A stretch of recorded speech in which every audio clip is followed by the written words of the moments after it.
વડિયા શહેરમાં 250 જેટલા મતદારોના નામ કમી કરવાનું કારસ્તાન। વડિયામાં વસવાટ કરતા ચોક્કસ જ્ઞાતિના વ્યક્તિઓને કરાયા હતા ટાર્ગેટ। એસઆઈઆરમાં ફોર્મ નંબર 7 ભરી મતદાન ન હોવાનું ફોર્મ કોણે ભર્યું તેવા ઉઠ્યા છે સવાલો। વડિયા પંથકમાં તંત્રને ગેરમાર્ગે દોરાયું કે પછી જાણી જોઈને જ્ઞાતિને ટાર્ગેટ કરાય તેવા ઉઠાવ્યા છે સવાલો। વડિયા મામલતદાર સમક્ષ અગ્રણી આગેવાનો દ્વારા કરાય છે રજૂઆત। મામલતદાર દ્વારા ખોટી રીતે કાઢવામાં આવ્યા હશે તેની તપાસ કરાશે તેવી તંત્રની હૈયા ધારણા। કેસિંગ સાથે રાજુ કારિયા વડિયા। બેન, મતદાર યાદીમાંથી જે તમારું અને અનેક લોકોના નામ નીકળી ગયા છે તે બાબતે શું કહેશો? તમારું નામથી કહેજો। મારું નામ સાયલબેન બાલાપરિયા છે। હું વડિયા 4 ની બીએલઓ છું અને મારા વિસ્તારમાં જ મારું નામ ચાલી રહ્યું છે। આ બધા નામ જે 7 નંબરના ફોર્મ ભરી અને વાંધા ઉઠાવ્યા છે એ વ્યક્તિઓએ મારો પણ નામનો વાંધો ઉઠાવ્યો છે। હું જાતે બીએલઓ છું છતાં મારું નામ કે હું અહીંયા રહેતી નથી અને હું કાયમી માટે સ્થળાંતર છું એ એવી રીતના કરી અને નામ મારું છે એ વાંધામાં દર્શાવવામાં આવ્યું છે।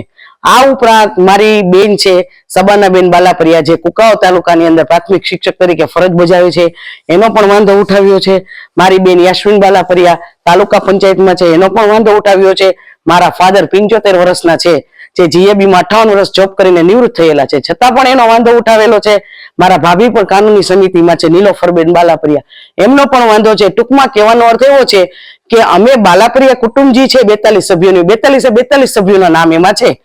તમામ પ્રકારના 42 સભ્યોમાંથી અમે 20 ભાંડેડા ગવર્મેન્ટ જોબ કરીએ છીએ અને કોઈ ના કોઈ રીતે ગવર્મેન્ટ સાથે સંકળાયેલા છીએ અને અમે છેલ્લી 3 પેઢીથી વડિયાના જ નિવાસી છીએ। અમારા બાપ દાદા પણ વડિયામાં છે અને અમે જાતે મોમેડિયનો હોય અને અહીંયા જ અમારા બાપ દાદાની સમાધિઓ પણ છે છતાં આ લોકોએ અમારો વાંધો ઉઠાવ્યો છે અને અમારા નામ મતદાન યાદીમાંથી કાઢી નાખવા માટે એ લોકોએ પૂરતી મહેનત કરી છે।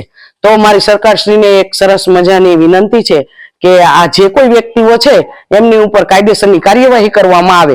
હાલ તો અમે એને જ્યારે ફોન કર્યો તો એને કીધું છે કે અમે ભાઈ કોઈ નામ કે કોઈ પણ પ્રકારના ફોર્મમાં સહી કરી નથી। 7 નંબરના ફોર્મ અમારા બારોબાર ભરીને કોક અમારા નામનો યુઝ કરી અને અમારા ફોર્મને સબમિટ અમારી સહી સાથે કરી આવ્યા છે। પણ સરકારશ્રીને મારે એટલી અરજી કરવાની છે કે એટલી વિનંતી કરવાની છે કે બારોબારથી જો કોઈ વ્યક્તિ આવા નામ યુઝ કરતા હોય તો આપ એની તપાસ કરો અને યોગ્ય કાર્યવાહી કરવામાં આવે। બસ મારી આટલી સરકારને વિનંતી છે। ઇલેક્શન કમિશન દ્વારા જોગવાઈ બહાર પાડવામાં આવી છે કે તમારા આજુબાજુમાં કોઈ એવા વ્યક્તિ હોય કે જે સ્થળાંતર કરી ગયો અથવા તો મૃત્યુ પામ્યા હોય તો તમે ફોર્મ નંબર 7 ભરી અને એની માહિતી તંત્રને આપી શકો। એ જોગવાઈ મુજબ આજે વડિયામાં ફોર્મ 7 લગભગ 200 થી 250 જેટલા ભરાણા।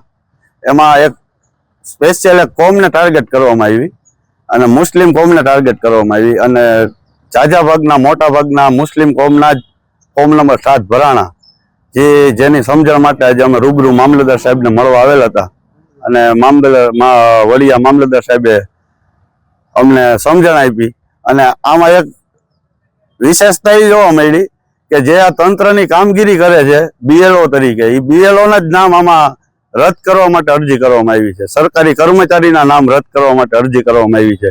અમુક એવા પેન્શનરો છે કે જે દર વર્ષે સરકારના નિયમ મુજબ હયાતી કરે છે એના નામ કમી કરવા માટે અરજી કરી છે। ગ્રામ પંચાયત સદસ્ય અમારે જુનેદભાઈ છે ચાલુ સદસ્ય છે એને એવું કહેવામાં આવ્યું કે ભાઈ હયાત નથી અને આવી ખોટી રીતના ફોર્મ 7 ભરી અને તંત્રના ગેરમાર્ગે દોરવાનો પ્રયાસ કરેલ છે।